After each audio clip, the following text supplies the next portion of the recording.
So hello everyone, कैसे हो लोग। तो यार आज के हमारे वीडियो के अंदर हम लोग बात करने वाले एनसीईआरटी वाले इंपॉर्टेंट चैप्टर्स कौन कौन से होते हैं जिसको करने के बाद जेई मेंस के अंदर मैथमेटिक्स में स्पेशली यार हम अगर बात करें मोटा मोटा अप्रोक्सीमेटली तो आप 40 के आसपास अप्रोक्स स्कोर कवर कर सकते हो, आराम से ले सकते हो ओनली एनसीईआरटी के द्वारा।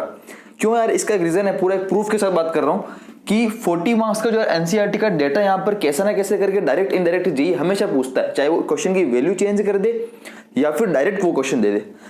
50-50 प्रोबेबिलिटी होती है। 40 के अंदर से अप्रोक्सीमेटली बात करें तो 20-24 मार्क्स डायरेक्ट क्वेश्चन आने के होते हैं। उसके अलावा 16-20 मार्क्स अप्रोक्सीमेटली वो होते हैं जिनके क्वेश्चंस की वैल्यू को चेंज करके आपको दे दिया होता है, बट लेकिन होता क्वेश्चन एनसीईआरटी का है। तो आज के वीडियो के अंदर बात करने वाले हम कौन कौन से ऐसे चैप्टर्स है एनसीईआरटी के भैया जो हमको मस्ट करनी है, must do chapters for NCERT, must do chapters.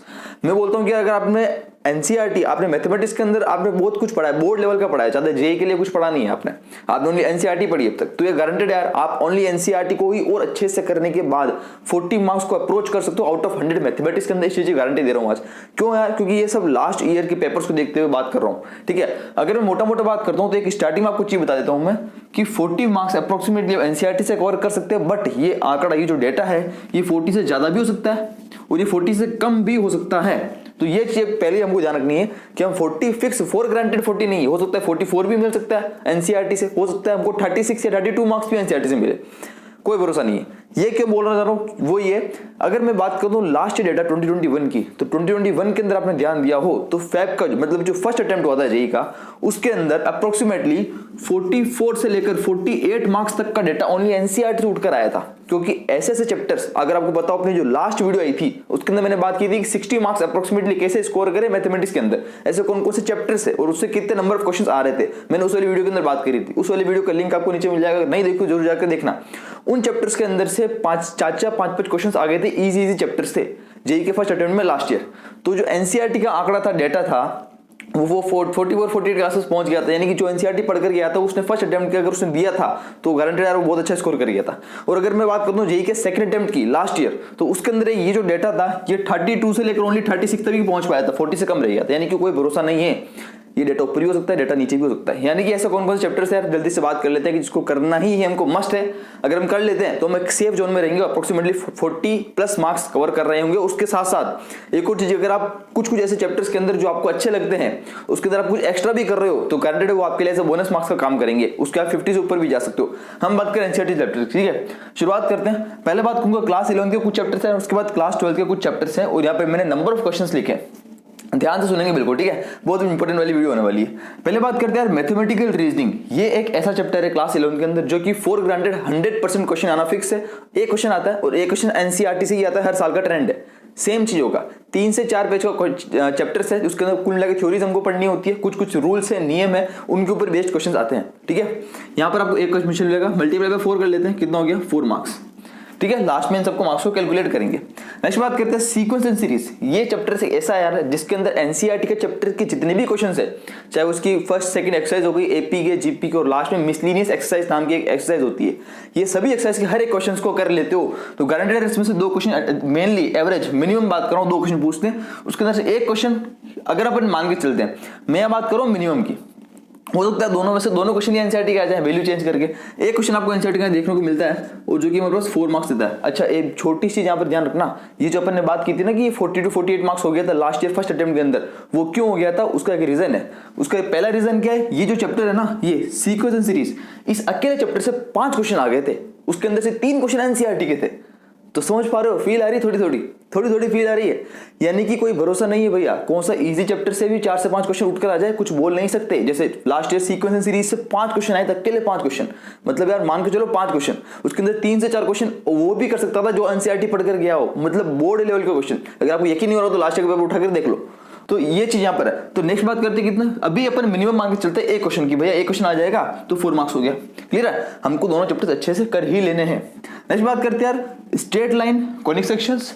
अब ध्यान रखना, ये 2 चैप्टर्स ऐसे हैं, स्ट्रेट लाइन कॉनिक सेक्शंस पहला तो ये, और सेकंड इज ट्रिग्नोमेट्री। मतलब ये दोनों चैप्टर अलग अलग है पर लेकिन एक कैटेगरी में इनको रखा है। और सेकंड ट्रिग्नोमेट्री, ये दोनों 11th क्लास के एक ऐसे चैप्टर्स हैं जिसके अंदर number of formulas, number of concept बहुत ज्यादा है। तो अगर आप में से रिक्वेस्ट करूंगा कि अगर आपने इन दोनों चैप्टर को स्टार्ट भी नहीं किया है तो अभी हाल फिलहाल स्टार्ट करने का इनको कोई मतलब नहीं बनता है, पर लेकिन इनको पूरी तरह से नहीं करना है। मतलब ओनली क्या करना है आपको, इन दोनों के फॉर्मुलेस पढ़ लेने हैं बस। अगर डायरेक्ट फॉर्मुला बेस्ड क्वेश्चन आता है तो हम इनको अच्छे से कर लेंगे, ठीक है। बिल्कुल डीप में नहीं जाना है इन चैप्टर्स के, अगर आपने इनको स्टार्ट भी नहीं किया, क्योंकि अभी हमारे पास टाइम ऐसा है 20 दिन बचे।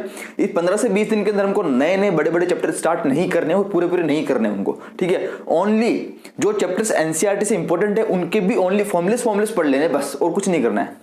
मैं फिर से आपको बोलता हूँ, नया चैप्टर स्टार्ट नहीं करना है, बहुत ज्यादा हार्ड लग रहा है, बहुत ज्यादा बड़ा है, अभी उसको स्टार्ट नहीं करना है, क्योंकि आपको कॉन्फिडेंस नीचे कर देगा, ठीक है। अभी जो हमने पढ़ा, जितना चैप्टर्स हमने पढ़े, जितने चैप्टर्स हमको अच्छे से आते हैं, बोर्ड लेवल तक के आते हैं, उनके अंदर हमको डीप में काम करना है। और जिनको अपने स्टार्ट भी नहीं किया, जिनको आते भी नहीं है, उनके ओनली एनसीईआरटी के फॉर्मुलेस हमको पढ़ लेने, जो यहाँ पर मैंने लिखे। क्लियर है तक? तो अब स्ट्रेट लाइन के, कॉनिक सेक्शंस के जनरल इक्वेशन, जनरल फॉर्मुलेस पढ़ लेंगे, ताकि दिमाग में रहेगा। डायरेक्ट क्वेश्चन आ गया तो हम कर सकते हैं, और डायरेक्ट क्वेश्चन आने के चांस होते हैं। एक क्वेश्चन यहाँ से कुल मिलाकर 5 क्वेश्चन इनमें से आते हैं, स्ट्रेट लाइन, कॉनिक सेक्शंस और एक और है सर्कल्स। उसमें से एक क्वेश्चन एनसीईआरटी का मांग के चलते हैं, कितना हो गया 4 मार्क्स, ठीक है। नेक्स्ट ट्रिग्नोमेट्री का एक क्वेश्चन आता है। ट्रिग्नोमेट्री के अंदर फॉर्मुले बहुत सारे हैं, अगर आपने बिल्कुल भी फॉर्मुले याद नहीं किया तो एक छोटे छोटे मोटे मोटे फॉर्मुले आप पढ़ सकते हो, ठीक है। एक क्वेश्चन यहाँ मान के चल सकते हैं, कितना 4 मार्क्स, कितना हो गया 4 मार्क्स। ज्यादा डीप में हमको नहीं जाना है इन चैप्टर से, अगर आपने स्टार्ट भी नहीं किया तो ओनली ऊपर से फॉर्मुलेस पढ़ लेने हमको, ठीक है। अच्छा भैया फॉर्मुलेस आप बोल रहे हो, कुछ सोर्स है फॉर्मुले का? अगर आपको पता होगा, आप चैनल के ऊपर नए हो, अपनी पूरी जेई के मैथमेटिक्स की एक प्लेलिस्ट मेरे यहाँ पे, मेरे खुद की हैंडरिटन शॉर्ट नोट्स की प्लेलिस्ट अपने अपलोड कर रही है चैनल के ऊपर। हर एक चैप्टर्स के मैंने जो है जितने भी individual handwritten short notes provide कर रहे हैं। हैंडरिटन नोट्स के अंदर सब एक फॉर्मुलेस, थ्योरी वगैरह मैंने सब इंक्लूड कर रखे हैं। हैंडरिटन नोट्स से मेरे उसकी प्लेलिस्ट मैंने बना रखी है, उस प्लेलिस्ट का लिंक आपको मैं नीचे दे दूंगा, जाकर चेक कर लेना। उसके अंदर सबके फॉर्मुलेस आपको मिल जाएंगे, सब चैप्टर्स के नोट्स आपको मिल जाएंगे, तो बहुत ज्यादा बेनिफिट करेंगे आपके। एनसीईआरटी के फॉर्मुलेस उसमें होंगे, प्लस साथ साथ में जेई के कुछ कॉन्सेप्ट भी होंगे, तो आपको दोनों काम हो जाएगा उन नोट्स से। तो एटलीस्ट इन चैप्टर्स के वो नोट्स तो कर ही ले, अगर आप ये चैप्टर्स स्टार्ट भी नहीं किया तो।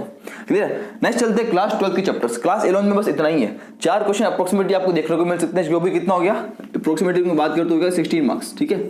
नेक्स्ट बात करते हैं यार 3D प्लस वेक्टर्स, क्लास 12 का सबसे इंपॉर्टेंट चैप्टर और सबसे अच्छा वाला चैप्टर, ठीक है, जो कि मुझे लगता है पर्सनली, यार मैं बात करूं पूरे मैथमेटिक्स के अंदर सबसे अच्छा जो मुझे लगता है वो लगता है 3D, ठीक है। 3D चैप्टर बड़ा है पर लेकिन इसके अंदर सब फॉर्मुले हैं, ओनली फॉर्मुले, और डायरेक्ट फॉर्मुला बेस्ड क्वेश्चन आते हैं।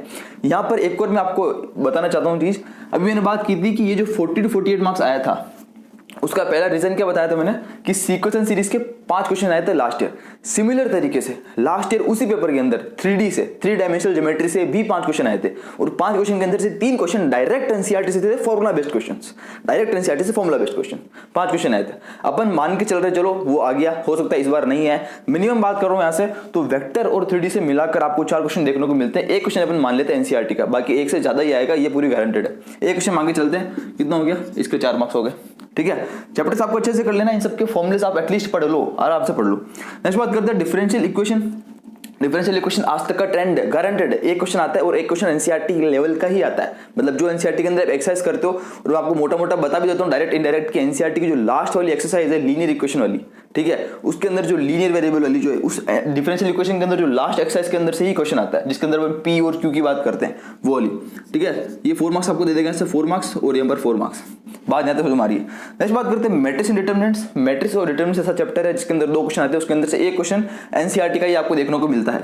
बिल्कुल सिमिलर तो नहीं, पर लेकिन आप वैल्यू चेंज करके आपको देखने को मिल सकता है। नेक्स्ट बात करते हैं यार, एक यहाँ छोटी चीज बताना चाहता हूँ कि वो ये मैट्रिक्स और डिटरमिनेंट के साथ एक साथ कुछ यहाँ पर, मतलब अगर मैं बात कर रहा हूँ इस चैप्टर का एग्जांपल लेके बता रहा हूँ आपको, कि बहुत को कुछ चैप्टर्स के अंदर 2 चैप्टर्स के कॉन्सेप्ट मिलाकर भी क्वेश्चन बनाए जाते हैं। जैसे for example last year question आया था कि मैट्रिक्स एंड डिटरमिनेंट्स, आपको एक मैट्रिक्स दे दी थी, let's say A is equal to कोई मैट्रिक्स है, ठीक है, ए इज इक्वल टू कोई मैट्रिक्स है, और यहाँ पर इसके अंदर कुछ वैल्यू फिल कर रही है। आपको बोला था कि ए की पावर 5 निकालो, ए की पावर 5 निकालनी है हमको, मतलब मैट्रिक्स को मल्टीप्लाई करना है, ए की पावर 5 निकालनी है, ठीक है, इस वाली गिवन मैट्रिक्स से जो हम निकाल लेंगे। उसके बाद ए की पावर 5 के अंदर जो वैल्यूज है, उन वैल्यूज में हर एक कॉलम वाली वैल्यूज के अंदर जीपी, ज्योमेट्रिक प्रोग्रेशन में रिलेशन दे रखा है। कॉलम वाली वैल्यूज के अंदर जीपी बन रही है, उस जीपी के अंदर कॉमन रेशियो क्या होगा, मतलब समझ में आ रहा है, मैट्रिक्स का कॉन्सेप्ट भी लगवा लिया और साथ साथ के अंदर एपीजीपी का कॉन्सेप्ट भी लगवा लिया। कॉन्सेप्ट हार्ड नहीं था तो ईजी बिल्कुल। जीपी के अंदर बात करते हो तो कॉमन रेशियो हम निकाल सकते हैं, और इसके अंदर ए की पावर 5 तो हम आराम से निकाल सकते हैं। यानी कि क्वेश्चन को थोड़ा सा लेंथी बना दिया गया है, 2 चैप्टर्स के कॉन्सेप्ट एक साथ ऐड करके। था तो बिल्कुल एनसीईआरटी लेवल का ही ना, बिल्कुल अलग तो नहीं था। ये चीज यहाँ पर बहुत ज्यादा जेई आजकल कर रहा है। जेई कॉन्सेप्ट तो एनसीईआरटी का ही रखता है, पर लेकिन 2 चैप्टर के कॉन्सेप्ट एक साथ मिला देता है। तो वहां पर बहुत बड़े स्टूडेंट देखकर डर जाते हैं कि इसने एपीजीपी भी पूछ लिया, इसने ये वाला भी पूछ लिया, इसने ये भी पूछ लिया, इसको करे कैसे? भाई ये करना तो बिल्कुल ईजी ही है, ठीक है। अपन इस वाले क्वेश्चन की बात करेंगे, मैं इस वाले क्वेश्चन की अलग से वीडियो भी आपके लिए लेकर आऊंगा कि कैसे कैसे हम क्वेश्चन को हैंडल कर सकते हैं और कितने टाइप के ऐसे क्वेश्चन बनते हैं, ठीक है। अभी के लिए आगे बढ़ते हैं, तो यहाँ से हम ध्यान रखेंगे, एक क्वेश्चन मान के चलते हैं। नेक्स्ट बात करते हैं डिफरेंशिएशन। डिफरेंशिएशन चैप्टर जो है उसके अंदर पूरा आपको कर लेना है, एलएमवीटी, मीन वैल्यू थ्योरम वगैरह अपन टॉपिक के ऊपर अलग से वीडियो में बात करेंगे, अभी ओनली मोटा मोटा बता रहा हूं आपको। एक है application of derivative, tangent normal, increasing decreasing और मैक्सिमा मिनिमा, ये तीन चीज, इसके अंदर से दो क्वेश्चन आते हैं कुल मिलाकर, एक क्वेश्चन एनसीईआरटी से देखने को आपको मिलता है जो कि हमको 4 मार्क्स देगा। नेक्स्ट बात करते हैं यार इंटीग्रेशन। अच्छा यहाँ पर एक चीज बोलना चाहता हूँ कि इंटीग्रेशन एक ऐसा चैप्टर है जिसके अंदर मैं फिर से बात करता हूँ, अगर आपने स्टार्ट भी नहीं किया है तो पूरा डीप में करने की इसको ट्राई ना करिए, क्योंकि चैप्टर लेंथी है, ठीक है, कॉन्सेप्ट बहुत सारे हैं, पर लेकिन मतलब अगर मोटा मोटा बात करूं, आप इसके मेनली फॉर्मुलेस पढ़ सकते हो। और अगर मैं बात करूं तो यार इंटीग्रेशन के अंदर दो पार्ट होते हैं, डिफाइनेट और इनडिफाइनेट। अगर मैं बात करूं कि भैया पहले कौन सा पढ़ना, आप ये बता दो, अगर आपके पास टाइम नहीं है दोनों को पढ़ने का तो एटलीस्ट डिफाइनेट इंटीग्रेशन को आप पढ़ लें। डिफाइनेट इंटीग्रेशन से क्वेश्चन आने के चांसेस ज्यादा होते हैं। डिफाइनेट मतलब जिसके अंदर हम लिमिट लगा के काम करते हैं, लिमिट, वो लिमिट वाले इंटीग्रेशन के क्वेश्चन अच्छे से कर लें। डिफाइनेट इंटीग्रेशन, इनडिफाइनेट को आप एक बार के लिए छोड़ सकते हो अगर टाइम नहीं है तो। अगर टाइम है तो दोनों करें, दोनों से एक दो क्वेश्चन आते हैं, ठीक है। कुल मिलाकर 2 से 3 क्वेश्चन आते हैं, उसमें से एक क्वेश्चन आपको एनसीईआरटी का जैसा देखने को मिलेगा, ठीक है। अगर मैं मोटा मोटा बात करूँ ना तो लगभग इंटीग्रेशन के सभी क्वेश्चन एनसीईआरटी लेवल के ही होते हैं, अगर उनके पास वैल्यू चेंज कर दी जाती है, बाकी सभी एनसीईआरटी क्वेश्चन के होते हैं, सभी उसके होते हैं। अपन एक क्वेश्चन मान लेते हैं मिनिमम, ठीक है। नेक्स्ट बात करते हैं एप्लीकेशन ऑफ इंटीग्रल, जिसके अंदर हम बात करते हैं एरिया की, कि भैया आपको कोई भी 2 कर्व दे दी जाएंगे, उसके बीच में एरिया आपको फाइंड करना होगा। एनसीईआरटी के जितने भी क्वेश्चन से कर लो, बस कॉन्सेप्ट समझ गए कि कैसे एरिया को निकाला जाता है, कैसे कॉमन पॉइंट निकाले जाते हैं और कैसे उनको इंटीग्रेशन में करके वैल्यू पुट करके आंसर निकाला जाता है, बस इसको भी आप कर लोगे, ठीक है। नेक्स्ट बात करते हैं कितना हो गया 4 मार्क्स। भैया कैलकुलेट कर लेते हैं, ये कितने मार्क्स हो गए, 1 2 3 4 5 6 6 24, ये हमारे पास हो गया 24 मार्क्स। इनको कैलकुलेट करते हैं तो 24 और 16 कितना हो गया, इनको करा कैलकुलेट तो ये कितना हो गया 40 मार्क्स हो गया। ये हो गया क्या एवरेज। अब ये ऊपर भी जा सकता है, नीचे भी जा सकता है। ऊपर कब जाएगा, जब जितने भी ये चैप्टर्स हैं, इजी चैप्टर्स है, इसमें से हो सकता है मैं तो एक लिया है, हो सकता है 2 3 क्वेश्चन भी आ जाएं, जो कि चांस होते हैं हमेशा, या फिर थोड़ा कम भी जा सकता है। हो सकता है ये जो चीज मैंने लिखी है इसमें से 1 या 2 क्वेश्चन नहीं भी आए, इसके चांसेस कम है, पर लेकिन ज्यादा आने के चांसेस ज्यादा है। अप्रोक्सीमेटली एवरेज 40 है मान के चलो, ठीक है। तो इसी के साथ खत्म करते इस वीडियो को। उम्मीद करता हूँ ये वीडियो आपके लिए बहुत ज्यादा हेल्पफुल रही होगी। बहुत सारे स्टूडेंट्स पूछ रहे थे कि भैया एनसीईआरटी कितनी ज्यादा इंपॉर्टेंट है, तो मैं बोलता हूँ यार एनसीईआरटी इतनी ज्यादा इंपॉर्टेंट है कि यार मतलब एक सवाल ही नहीं उठता, बहुत ही ज्यादा इंपॉर्टेंट है। एनसीईआरटी तो मस्ट करनी है इन चैप्टर्स की।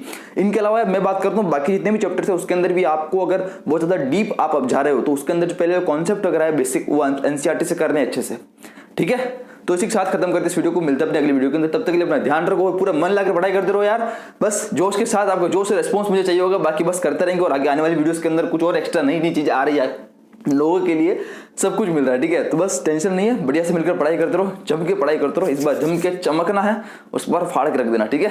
गुड बाय, टेक केयर, बाबा, जय हिंद।